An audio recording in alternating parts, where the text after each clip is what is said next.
So that's the most important thing I would say, is the that snap in the kick. It's not the same as karate, because karate they kick like this. They stick their leg out and then they kind of do that kind of thing. You know what I'm talking about, right? They stick their leg out and they snap at the knee. They go like that, right? I don't know what's better, but it's that same principle, but you're snapping here at the hips. And it's not just a simple snap like this. It's you're turning your body, you're turning your hips, you're turning your shin, your foot over, and you're snapping inwards. So you go from a completely upwards vector into coming inwards this way. So that's really hard to explain, actually. But yeah, that's what you want. So key things to remember: stance, swing your arm. Don't come in like a baseball bat. Come in from the inside and kick and turn. And then just work on flexibility. And that's about it. It really just comes down to practice. It comes down to flexibility. It comes down to see if I can demonstrate that a little better here. So don't kick like this. Don't come around from the side and kick like that. That's stupid. Come in this way and then turn and kick. And it's really tough because if you notice, there's no space to really generate momentum and power. But that's the tricky thing of the kick, is they call it the rotation of the kick. The snap is here, boom, boom. You know, it's really tough to perfect. To me, it's the most difficult thing in all of Muay Thai to learn and apply properly, because of how finicky the angles are, how you know, how perfect you have to be in your hips, your footwork, everything, your snap, arms. It all has to line up perfectly for this attack to work. And so I guess now we'll go over just some basics, tips and advice, I guess you could say. I guess we'll start out with rolling pins. So coming back from Thailand, I started rolling my shins, and what that is you just take a rolling pin and you just roll your shins, and then it causes micro fractures, and as they build up, it'll become stronger and denser over time. The problem with this method, and I started doing this a little bit from when I came back from Thailand, is the problem with that is you don't learn how to kick that way, and you're only really tough, in my opinion. I'm not a scientist. In my opinion, you're only toughening the surface of your shin bone, and your shin bone is quite dense, like quite large. I mean, if you look at it here, like this is the shin bone. It's quite a big thing, and if you only toughen up this little like millimeter of bone, it's not gonna do much, because like the science of the Muay Thai kick is to kick through. So I mean, it's pointless to do that, you know, because they don't give a crap about this. They're going all the way through. They're trying to break this bone all the way through, right? So I do it, but I do it just to supplement my training. The best way to toughen up and condition your shins, go at a bag. You know, just kick it 100 times as hard as you can. And the good thing about bags is all the weight eventually sinks down over time. So here is really dense compared to up here, which I can like poke in with my pinky. You can see that, right? Like it's just, there's nothing up here, just because of how science works and gravity. But so all the weight's down here, which is good, because when you first practice, you wanna throw your kicks to the leg anyways, because chances are you're gonna have trouble kicking here or even up high, right? You're not gonna be able to have the flexibility to do that. So it works out in conditioning your shins. So just kick the bag a million times. If you have a training partner, kick the pads, and over time it'll become dense.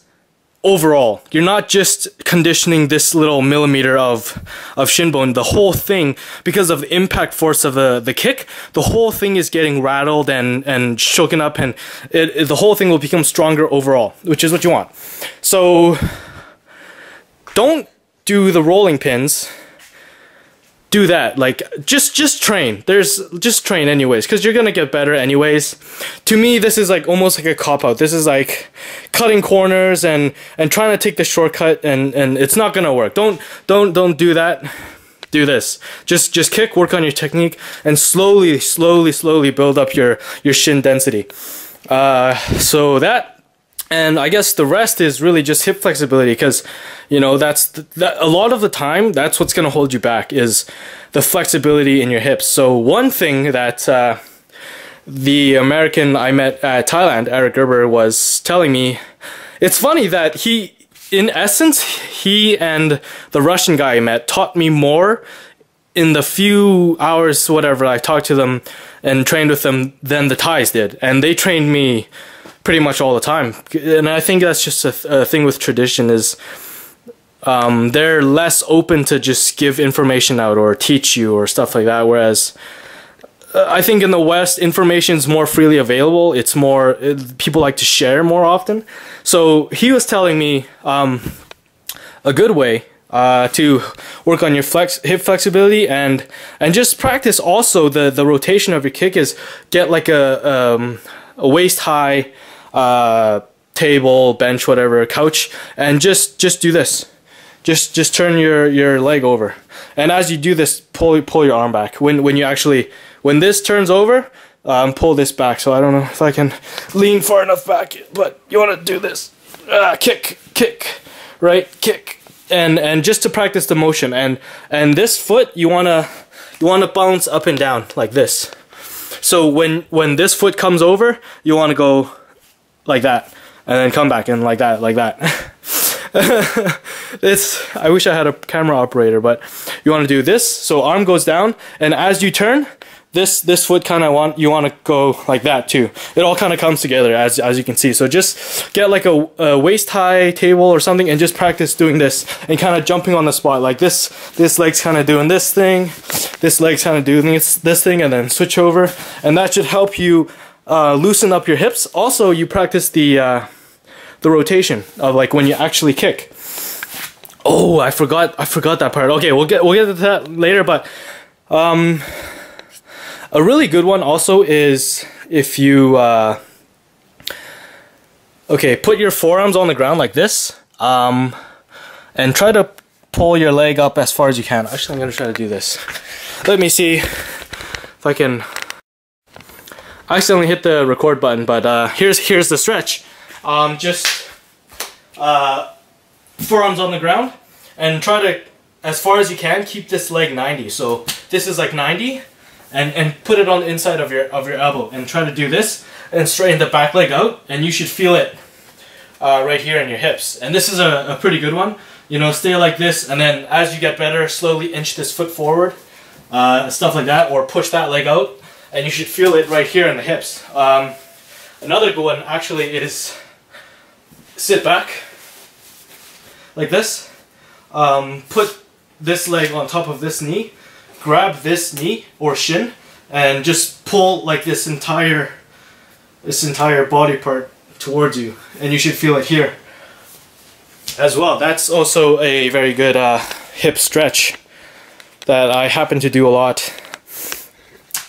And the last thing I forgot to totally talk about for some reason was the recovery of the kick. So once you've done this, there's a snap to the kick, which I kind of forgot to talk about. But once you leave here, there's a pressure, and you'll hear this a lot with people who are more seasoned in Muay Thai. They talk about this pressure where once you've turned your foot and made contact, you wanna smash in and smash out.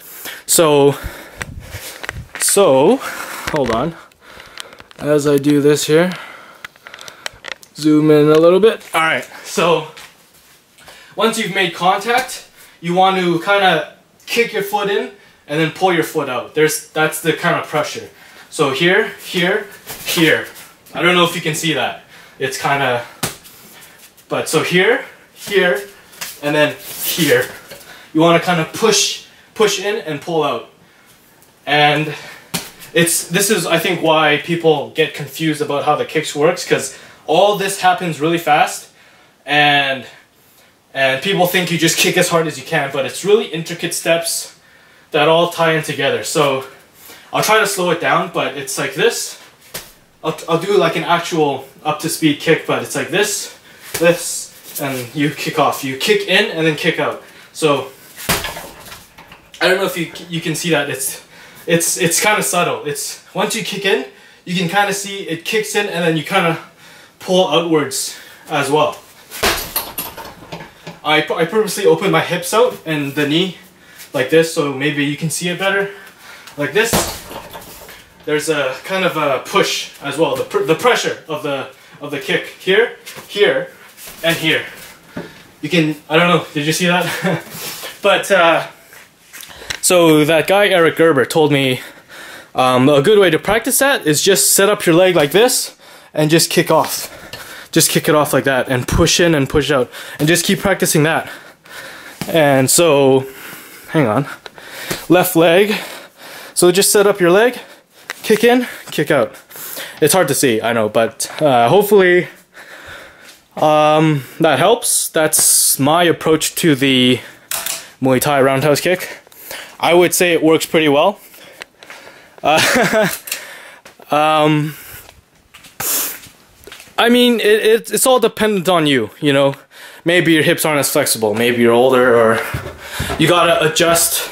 You gotta just fine-tune the kick to make it work for you. And once you do, it should come together just like that. And it's such a rewarding experience. It is when you master the kick and you fine-tune all the little details to the point where it's when you kick, it's a beautiful thing.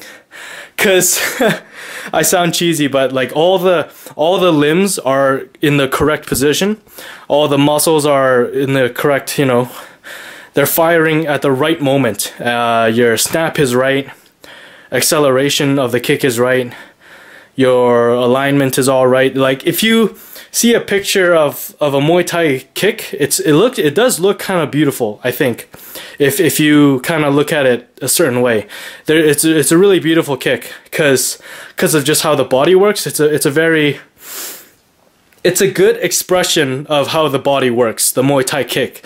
It just shows how beautiful the human body can be. How it works.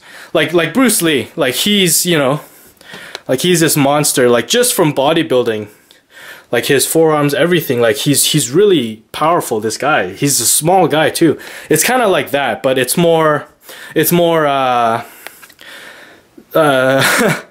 less visual and more mathematical, more like angles and balance, things like that. So hopefully that helped.